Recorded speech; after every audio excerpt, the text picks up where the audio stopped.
नमस्कार, स्वागत है आप सभी का इंडिया न्यूज के डिजिटल प्लेटफॉर्म पर। मैं हूं आपके साथ जया पाठक।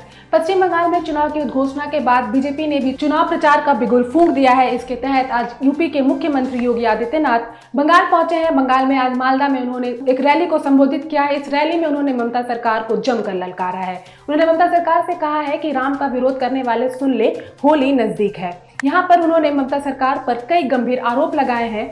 उन्होंने कहा है कि एक समय बंगाल भारत को विकास का पथ प्रदर्शित करती थी और आज उसी बंगाल का क्या हश्र हो गया है। बंगाल में अराजकता की स्थिति है, उसका पूरा ठीकरा उन्होंने ममता सरकार के सर पर फोड़ा। गौ तस्करी को लेकर उन्होंने ममता सरकार से पूछा है कि इतनी गौ हत्याएं बंगाल में क्यों हो रही हैं। हम आपको बता दें कि मालदा के कुछ हिस्से बांग्लादेश से सटे हुए हैं और इस एरिया में जो अवैध हथियारों की स्मगलिंग है, गौ तस्करी है, सबसे ज्यादा होते हैं। तो इस पर योगी आदित्यनाथ ने ममता सरकार से पूछा कि इस पर कोई कार्रवाई क्यों नहीं होती है। उन्होंने साफ तौर पर कहा अगर बंगाल में बीजेपी की सरकार आती है तो इस गौ हत्याओं पर पूरी तरह से प्रतिबंध लगा दिया जाएगा। वहीं पर उन्होंने ये भी साफ साफ कहा जब भाजपा की सरकार यानी 2 मई के बाद बंगाल में जो गुंडागर्दी के तत्व हैं वो गले में तख्तियां लगाकर जान की भीख मांगते हुए नजर आएंगे, माफी मांगते नजर आएंगे। हम आपको बता दें कि मालदा में जब भी कोई ये तख्तियों पर लिखकर जो धमकी भरे पोस्टर है ये काफी दिखाई देते हैं। तो इसी के जवाब में मुख्यमंत्री योगी आदित्यनाथ ने ये जो वक्तव्य है अपना दिया है। योगी आदित्यनाथ ने अराजकता का जो आरोप है ममता सरकार पर लगाते हुए पूछा ममता सरकार से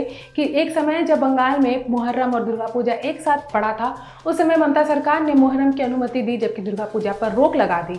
तो इसीलिए यूपी में ऐसा कभी नहीं हुआ है। यूपी में दुर्गा पूजा के समय दुर्गा पूजा करने दी जाती है। उन्होंने ममता सरकार पर तुष्टिकरण का भी आरोप लगाया और कहा कि वो देश को बांट रही है और बंगाल को बेहद गलत रास्ते पर लेकर जा रही हैं। अब हम आपको यहाँ पर बताते हैं कि भाजपा की जो नजर है वो मालदा पर क्यों है। तो हम आपको बता दें कि पिछले लोकसभा के चुनाव में भाजपा ने यहाँ पर उत्तर मालदा पर भाजपा का कब्जा रहा था।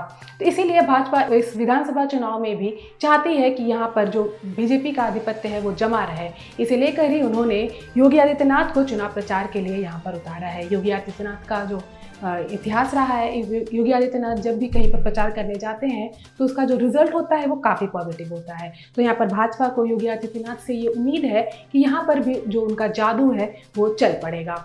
मालदा पर भाजपा का जो नज़र है उसकी एक और रीज़न ये भी है कि मालदा सबसे जो हिंसात्मक घटनाएं होती हैं बंगाल में सबसे अधिक वो मालदा में ही होती हैं। तो ऐसे में लोग जो है वो शांति की तलाश में हैं। उन्हें ऐसे किसी लीडर की ज़रूरत है जो मालदा में शांति को बरकरार रखे, शांति को बनाए रखे। और इसी का फ़ायदा उठाते हुए योगी आदित्यनाथ ने ये कहा है कि अगर भाजपा की सरकार यहाँ पर आती है तो सबसे पहले इस अशांति को, इस अराजकता को यहाँ से ख़त्म कर दिया जाएगा।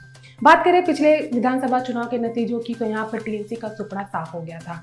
यहाँ पर विधानसभा की 12 सीटें हैं और यहाँ पर मुस्लिमों की कुल आबादी लगभग 50% है और जो 12 विधानसभा की सीटें हैं उस पर पूरी तरह से मुस्लिमों का ही दबदबा है। और पिछले बार विधानसभा इलेक्शन के जो रिजल्ट है उसमें कांग्रेस यहाँ पर बढ़त में आई थी। कांग्रेस 8 सीटें यहाँ पर जीती थी जबकि भाजपा को भी यहाँ पर सीटें यहाँ पर मिली थी।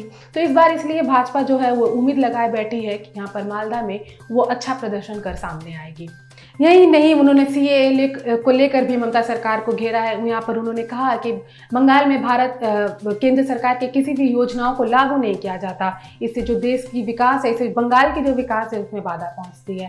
खैर, योगी सरकार के इस ललकार का आने वाले चुनाव के नतीजों पर क्या असर पड़ता है ये तो आने वाला वक्त ही बताएगा। फिलहाल के लिए इतना ही। ये जानकारी आपको कैसी लगी हमें जरूर बताइए। वीडियो को लाइक करिए, शेयर करिए और चैनल को सब्सक्राइब करना मत भूलिए।